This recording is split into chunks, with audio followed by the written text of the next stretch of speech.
Now I am going to discuss about nucleus. Nucleus eukaryotic sales और prokaryotic cells दोनों sales में ही मौजूद होता है। सबसे पहले हम यूकेरियोटिक सेल्स में न्यूक्लियस की बात करते हैं। यूकेरियोटिक सेल्स में जो न्यूक्लियस पाया जाता है वो प्रोमिनेंट न्यूक्लियस होता है। अब हम इसमें एनिमल सेल्स और प्लांट सेल्स की बात करते हैं।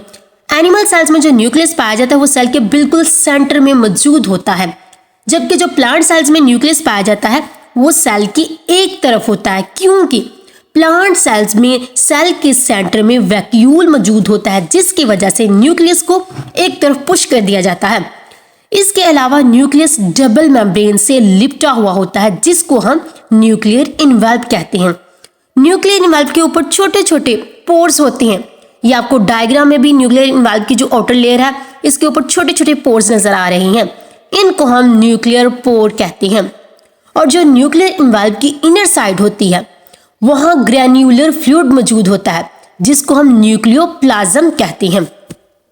इसके बाद हम न्यूक्लियस की बात करते हैं। न्यूक्लियस के सेंटर में न्यूक्लियस पाया जाता है। ये एक डार्क स्पॉट होता है जहां राइबोसोमल आरएनए इकट्ठे होकर आपस में असेंबल होकर राइबोसोम्स बना देते हैं। इसके अलावा न्यूक्लियस के अंदर क्रोमोसोम्स भी पाए जाते हैं। क्रोमोसोम्स तब ही विजिबल होते हैं जब सेल डिवाइडिंग स्टेज पे होता है। जब नॉन डिवाइडिंग फेज पे मीन के इंटरफेस पे होता है तो क्रोमोसोम जो होता है वो थ्रेड लाइक स्ट्रक्चर बना देता है, जिसको हम क्रोमैटिन कहते हैं। मीन के क्रोमोसोम तब ही हम दिखेंगे जब सेल डिवीजन हो रही होगी। जब नॉन डिवाइडिंग फेज होगी तो क्रोमोसोम फिर थ्रेड लाइक स्ट्रक्चर बना देगा, जिसे हम क्रोमैटिन कहते हैं। अब हम प्रोकैरियोटिक सेल्स में न्यूक्लियस की बात करते हैं।